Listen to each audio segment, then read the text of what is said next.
اور پھر بعد ایسے لوگ ہیں جو آپ کو اس طرف سے ہٹانے کے لیے اپنی عقلی دلیلوں سے کہتے ہیں یہ ہو ہی نہیں سکتا، جن کیسے چوری کر سکتے ہیں؟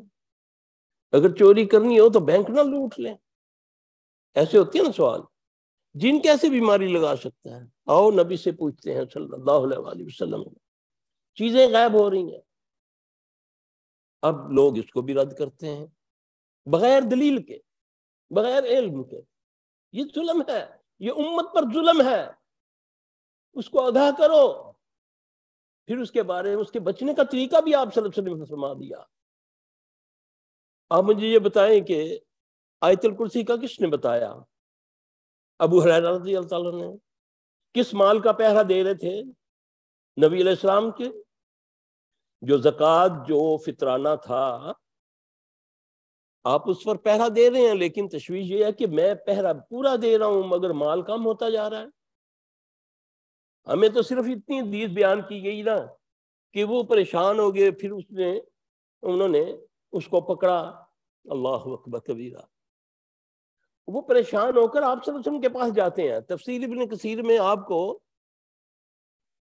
یہ آیت الکرسی کی تفسیر میں آپ کو اس کا پورا واقعہ ملے گا۔ جب بات کو پورا کیا جائے نا، پھر ہو سکتا ہے کہ مجھے نہیں سمجھ آئی تو سننے والے کو سمجھ آ جائے۔ علم کسی وراثت نہیں ہے، اللہ جس کو چاہے عطا کر دے، جس کو چاہے سمجھ عطا کر دے۔ آپ صلی اللہ علیہ وسلم سے عرض کرتے ہیں یا رسول اللہ صلی اللہ علیہ وسلم میں پہرا صحیح دے رہا ہوں، اس کے باوجود مال کم ہو رہا ہے۔ رسول اللہ صلی اللہ علیہ وسلم اس کو چند الفاظ سکھاتے ہیں، سبحان من سخر قال محمد صلی اللہ علیہ وآلہ وسلم۔ یہ پڑھو، مالی تھے نا، معلم بھی تھے۔ طریقہ کس نے بتایا؟ محمد صلی اللہ علیہ وسلم نے اپنے ساتھی کو۔ اس سے پہلے تو وہ نہیں جانتے، وہ پتہ ہی نہیں کہ مال کیوں جا رہا ہے۔ ہم آج بیٹھ کر فلسفے جھاڑتے ہیں، انہوں نے آ کر اس کو پڑھنا شروع کیا تو کیا دیکھتے ہیں کہ ایک بندہ چادر بچھا کر مال کو سمیٹ رہا ہے۔ پہلے اس کو کیوں نہیں نظر آیا؟ بعض لوگ کہتے ہیں جی کہ اللہ قرآن میں فرماتے ہیں کہ جن انسانوں کو دیکھ سکتے ہیں، انسان جنوں کو نہیں دیکھ سکتے، جن انسانوں کو دیکھ سکتے ہیں فرشتوں کو بھی دیکھ سکتے ہیں۔ انسان جنوں کو اصل روپ میں نہیں دیکھ سکتا، جن کسی بھی روپ میں آ سکتا ہے سامنے، بیوی بن کے آ سکتا ہے، نہیں بن سکتا تو محمد صلی اللہ علیہ وسلم کا اصل چہرہ مبارک جو ہے وہ نہیں بنا سکتا، باقی وہ دنیا کی ہر چیز بن کے آپ کو گمراہ کر سکتا ہے۔ اللہ نے اس کو طاقت دی ہے، اس نے دعا کی، اللہ نے اس کی دعا کو قبول کیا، قیامت تک کے لیے مہلت مانگی، اللہ نے دی۔ اب وہ انسان کے روپ میں دیکھتے ہیں ابو ہریرہ رضی اللہ عنہ۔ انہوں نے دیکھا ایک بندہ چادر بچھا رہا ہے اور مال سمیٹ رہا ہے، میں نے اس کو پکڑ لیا۔ اس طرح 3 بار ہوتا ہے۔ اللہ کے نبی کو تو اللہ نے روی سے بتا دیا، وحی سے۔ تیسرے دن آپ نے فرمایا ہاں ابو ہریرہ تمہارے مہمان کا کیا حال ہے؟ عرض کی یا رسول اللہ صلی اللہ علیہ وسلم آج پھر آیا تھا، آج تو میں نے اس کو پکڑ لیا۔ میں نے بولا اب تو تجھے نہیں، میں نہیں چھوڑوں گا، اب میں نبی صلی اللہ علیہ وسلم کے پاس لے کر جاؤں گا۔ بڑا رویا، کہنے لگا اچھا مجھے تو چھوڑ دے، میں تجھے ایسے کلمے سکھاتا ہوں تم وہ پڑھ لیا کرو، آئندہ میں نہیں آؤں گا۔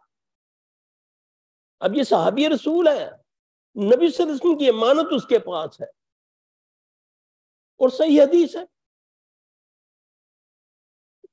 آپ نے فرمایا پھر کیا کہتا ہے؟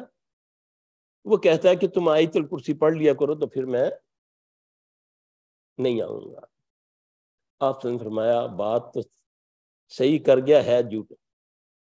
اسی طرح کا واقعہ ایوب انصاری کے گھر میں، ان کے گھر میں بند برا ہے، اس میں سے کھجوریں غائب ہو رہی ہیں۔ وہ حیران ہے کہ میں کوئی بندہ نہیں ہے اور کھجور کہاں جا رہی ہے؟ وہ فرماتے ہیں کہ میں چھپ کے کھڑا ہو گیا کہ دیکھوں کون ہے۔ اچانک ایک انسان اما جانور نمودار ہوتا ہے۔ میں نے آگے بڑھ کے اس کو پکڑا، میں نے بولا تو کون ہے؟ اس نے بولا میں شیطان ہوں۔ مجھے پتہ چلا ہے کہ محمد صلی اللہ علیہ وسلم ایک نبی آئے ہیں ان کی امت پر صدقہ حلال ہو گیا ہے تو میں اس میں سے حصہ لینے آیا ہوں۔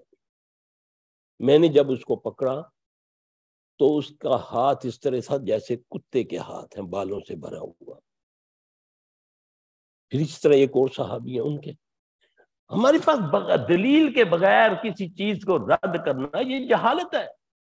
اللہ بھی سمجھانے کے لیے مکھی مچھر کی مثال دیتا ہے۔ اور ایک بات میری عقل میں آتی نہیں اور میں دنیا کو گمراہ کرتا جا رہا ہوں۔